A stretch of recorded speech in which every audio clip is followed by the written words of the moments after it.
Allez, tu viens, dépêche-toi! J'arrive, attends-moi!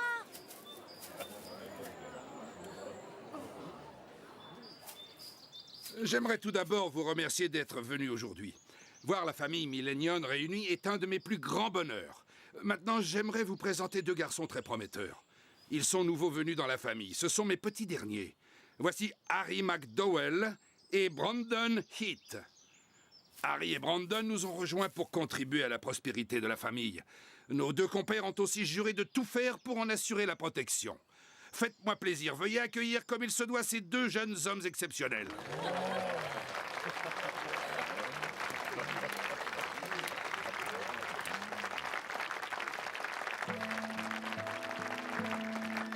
La famille. Elle regroupait les plus hauts cadres de Millennium, ainsi que tous ceux que Big Daddy choisissait d'intégrer au cercle d'élite de l'organisation. Mais en vérité, une seule chose nous unissait, le pacte de fer. Pour intégrer le cercle, il suffisait de faire une seule promesse, ne jamais trahir la famille, jamais. Vous devez être Monsieur Gallard, je suppose. Bonjour, je suis Harry McDowell. Et moi, Brandon Heath, monsieur. On m'a dit plein de bonnes choses à votre sujet. Continuez comme ça. Oui, monsieur. Merci, monsieur. Sid? Bon sang! Mais c'est ce vieux Bear Walken! Content de te voir, vieille branche. T'as pris un coup de vieux depuis la dernière fois qu'on s'est vu. T'as tellement de rides que j'ai bien failli ne pas te reconnaître, vieux frère. Je te retourne le compliment. Coucou, Sid. Ça me fait plaisir de te voir. Chérie, t'as drôlement grandi. Dis donc, il faut croire qu'on a vraiment vieilli. Eh oui. J'aimerais beaucoup que mon fils rejoigne la famille. Mais cet âne s'attire tout le temps des ennuis. Si seulement il pouvait prendre exemple sur ces deux petits là-bas. Ça y est, vous vous êtes présenté? Oui, monsieur, à l'instant. S'il te plaît, père. Je n'ai pas été présentée, moi. C'est vrai, tu as raison, ma chérie. Brandon, Harry, voici ma fille. Ravie de vous rencontrer. Je m'appelle Sherry Walken. Bonjour, chérie. Je viens juste d'arriver dans la famille. Je m'appelle Harry McDowell. Brandon Heath, enchanté. Ça ne va pas? Oh, si. Il y a des desserts qui ont l'air vraiment bons sur la table là-bas. Je me demandais si on allait les goûter ensemble. Bien sûr, allons-y.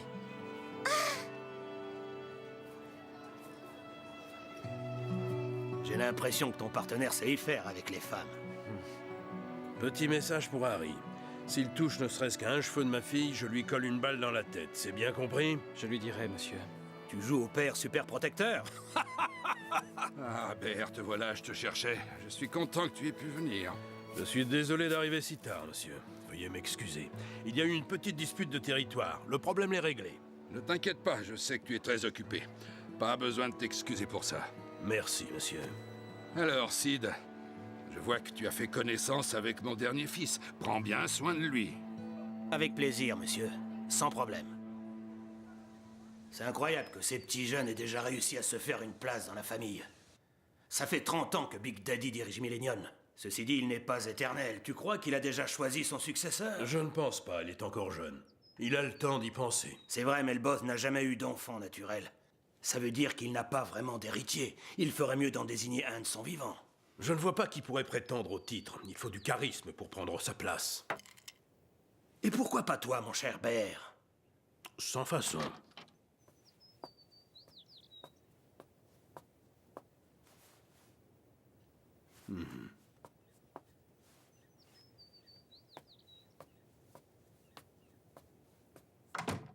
Un problème?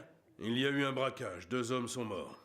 Ça s'est passé sur mon territoire. L'argent, c'est pas grave. Mais une des victimes était un invité d'Alzéria. Il va falloir s'occuper du coupable immédiatement. Sinon, l'organisation va perdre la face. Et ça, c'est hors de question. Big Daddy n'a pas besoin de ça. Dans ce genre d'affaires, il y a toujours des problèmes de ce style à régler de toute urgence, pas vrai? Oui, et c'est mon boulot de m'en charger. Ouais, c'est vrai, t'as raison.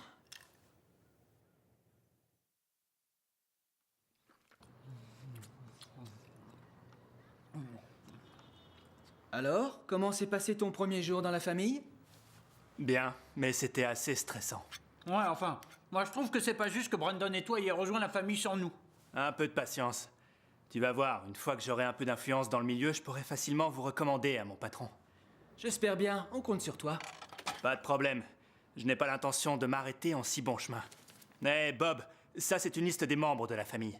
Trouve-moi tout ce que tu peux sur eux, mais attention, reste discret. Évidemment. Ils affirment respecter le pacte de fer, mais c'est une famille nombreuse. Et comme toute famille, elle doit avoir quelques secrets obscurs. Ouh, tu ferais presque peur. S'il y a des traîtres, il faut que je les démasque. C'est dans l'intérêt de la famille. Et d'ailleurs, c'est dans mon intérêt à moi aussi.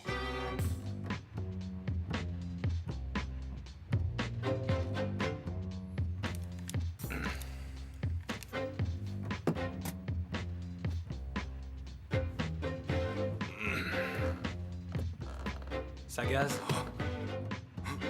Oh, salut mec. Merci. C'est dingue, tu fais pas de bruit. Je t'ai même pas entendu entrer, t'imagines? Tiens, alors? T'as aperçu la cible? Pas encore. Les rideaux sont tirés et les lumières sont éteintes. Il est là.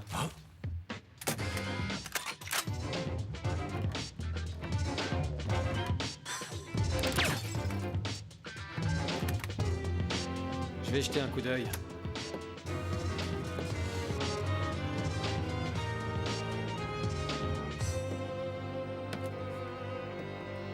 Mais c'est un monstre ce type ou quoi? C'est bon, c'est réglé. Très bien. Bon travail, les gars. Je ne vais pas tarder à vous rappeler. J'aurai encore besoin de vos services d'ici peu. N'hésitez pas, monsieur. À bientôt. Hé, ça va, du calme. C'était juste pour voir si vous alliez réagir. Mauvais perdant. Tu les as formés. En effet. Ça ne m'étonne pas, j'ai l'impression que Brandon a été assidu, on dirait toi à son âge. Son copain n'est pas mauvais non plus. On m'appelle Bunji Kugashira. Je m'en souviendrai. Venez donc boire un coup avec nous. Ça vous arrive de boire, non? Bien sûr. Bear et moi, on venait juste de rentrer dans la mafia. Il fallait nous voir. On se battait comme des chiffonniers pour des petits bouts de territoire. Et on ne voulait rien lâcher, ni l'un ni l'autre. C'est surprenant qu'on se soit pas entretués. Pourtant, c'était pas l'envie qui nous manquait. Mais Big Daddy a décidé de s'en mêler. Et il nous a proposé de jouer les médiateurs. Heureusement, parce que s'il n'était pas intervenu, l'un de nous aurait certainement fini 6 pieds sous terre. Tu veux dire, tu aurais fini 6 pieds sous terre? Ah ouais, tu crois ça? Ça ne fait pas l'ombre d'un doute. À l'époque, t'étais costaud et tu savais déjà ce que tu voulais. Peut-être, mais toi tu avais la cote avec tout le monde. C'est bien vrai ça, ils se battaient tous pour avoir le privilège de parler avec moi. Allez, je vous resserre un petit verre. Non, merci. Je n'ai pas fini le premier. À votre âge, on descendait les canons plus vite que vous, hein, Bear?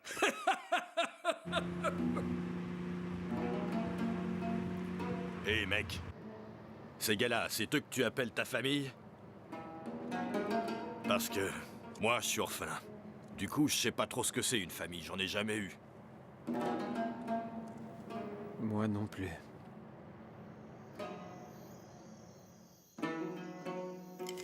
Comment tu te sens? C'est pas ton genre de boire autant d'habitude. T'es sûr que ça va? Ouais, je crois que je me suis laissé aller. C'est bon de se remémorer tous ces vieux souvenirs. C'est que tu prends de l'âge, mon pote. Oh, tu peux parler, toi. Hé, Bear. C'était bien quand on était jeunes, comme les petits nouveaux, là. On était fort ambitieux, on avait tout l'avenir devant nous. Ouais, mais Sid, quand on est jeune, on fait des bêtises des fois. Ouais, c'est vrai, ça. C'est tout à fait vrai.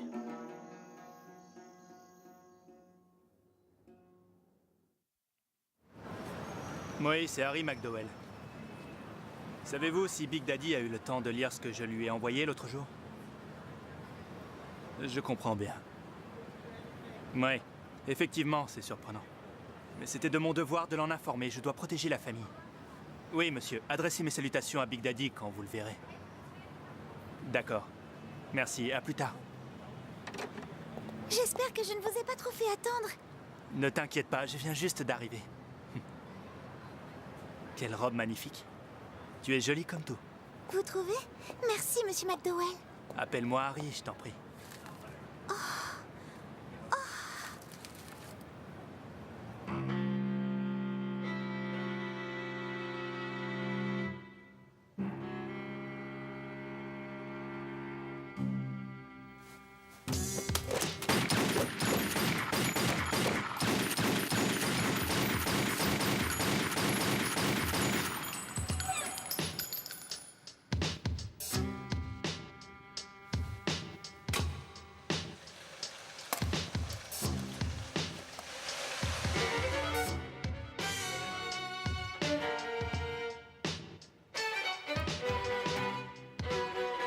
Pas mal.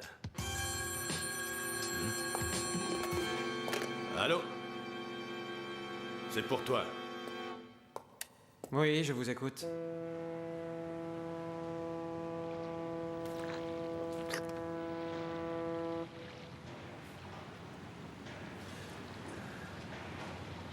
Mais pourquoi il a fait ça? C'est stupide. Quel crétin. Où est Eddie? Qu'est-ce que tu veux, papy? Je t'ai demandé où était Eddie, t'as pas entendu peut-être? Il est dans son bureau. Oh, salut pas. Qu'est-ce que tu racontes de beau? Écoute ça, tu vas être content. On m'a dit qu'Alzeria avait fait un gros casse. Et devine quoi? Ce qu'ils ont volé, maintenant c'est à nous. Espèce de petit décervelé! Mais qu'est-ce qui te prend? Tout s'est passé comme sur des roulettes. J'ai fait du bon boulot. C'est comme ça que tu me félicites? J'ai même liquidé tous les témoins. Tu as agi sans permission! Oh, c'est pas vrai. J'ai jamais le droit de rien faire tout seul. Mais j'ai décidé qu'il fallait que ça change. Tu crois vraiment que je confierai la direction du business à une petite ordure comme toi? Tu sais quoi? Un des hommes que t'as tué, c'est un invité de Bear Walken, pauvre imbécile.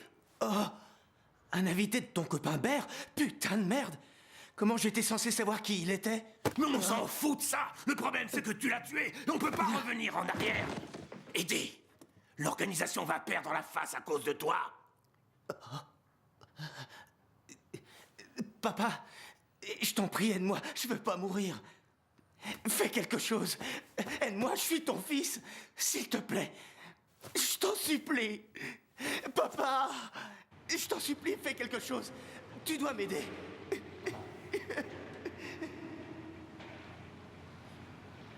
Quel imbécile, mais quel imbécile!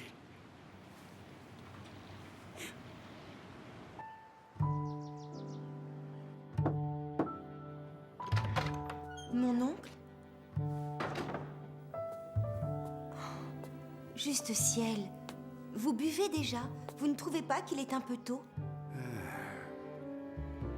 Quelque chose vous préoccupe? Tu sais, en tant que leader, j'ai des responsabilités, je dois faire beaucoup de choix. Mais certaines décisions sont plus difficiles à prendre que d'autres. Parfois, je suis obligé de faire des choses qui vont à l'encontre de ce que je ressens. J'ai beau avoir passé ma vie à décider du sort des uns et des autres, malgré les années, il m'arrive encore de douter.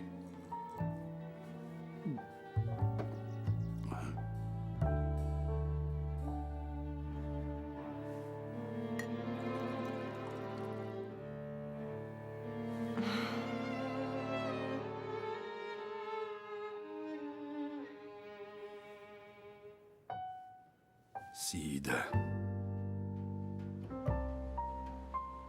Sid Gallard.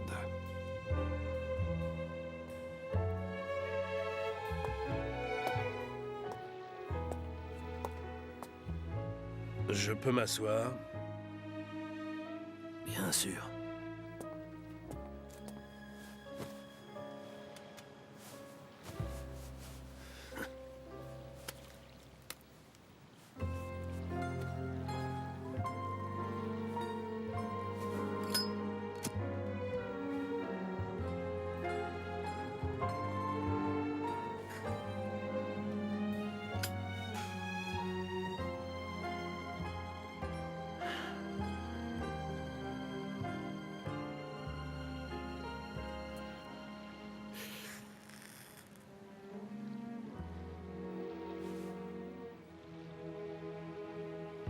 t'as su où j'étais?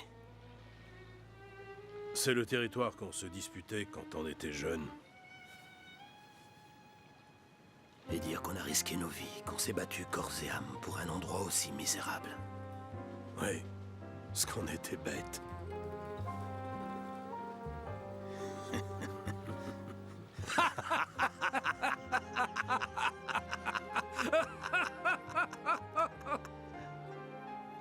Dis-moi, ça fait combien de temps que tu sais? Depuis la nuit où tu m'as dit que tu ne voulais pas rentrer chez toi, où tu t'es endormi sur mon canapé. Je t'avais jamais vu comme ça, Sid. Le vieil homme affalé dans mon salon n'avait rien à voir avec le Sid que je connaissais. Alors tu as deviné. Tu étais méconnaissable. Oh, tu parles donc le Cid? C'est ça. Ton père et lui, ils ont l'air d'être bons amis, non? Oui. Ils se connaissent depuis longtemps. Ils étaient déjà amis avant ma naissance. Je vois. Ils doivent être très proches alors. Bien sûr. Sid est le meilleur ami de mon père. D'ailleurs, même si on n'a aucun lien de sang, je le considère comme mon oncle. Vraiment? Sous son allure sévère, je crois que ton père cache un cœur d'or. Enfin, c'est mon opinion. Quand tu vas apprendre la nouvelle, ça va te briser le cœur, ma pauvre petite. Oh, ben, je suis vraiment trop con. Je suis même encore plus con que quand j'étais jeune. J'ai toujours eu un principe dans ma vie. Pour moi, être loyal à l'organisation, c'est tout ce qui comptait. Mais idiot que je suis, quand j'ai l'occasion de le montrer, je choisis mon abruti de fils à la place. Allez, prends ça et dégage! Je veux plus te voir ici!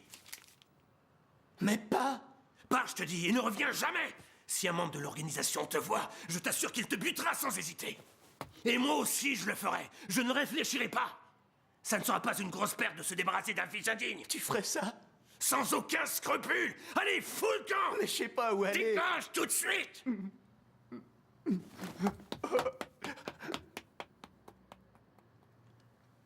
Si on leur disait que le tueur s'est enfui, ils commenceraient à douter de nous. Notre réputation en prendrait un coup. On ne s'en relèverait peut-être jamais. Je suis responsable pour tout ce qui se passe sur mon territoire. J'assume même les erreurs d'un autre. En tant que membre de l'organisation et en tant que père, c'est mon devoir, même si je sais que je risque de payer le prix fort. Tu es dans une position délicate, je suis désolé. Certainement pas autant que moi.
Le pacte de fer. Je voulais voir Maria. Oh, comme j'avais envie de la voir.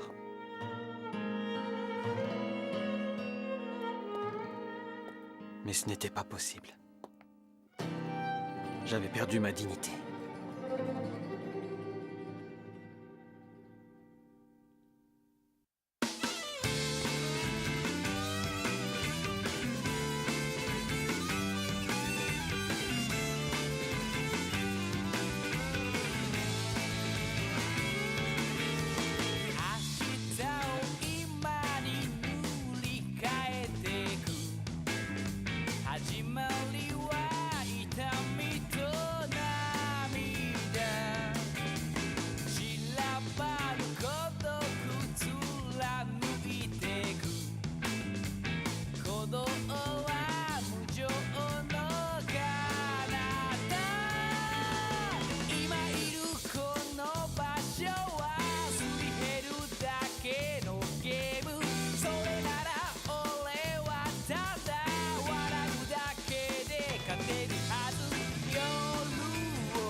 L'homme apparut de nulle part.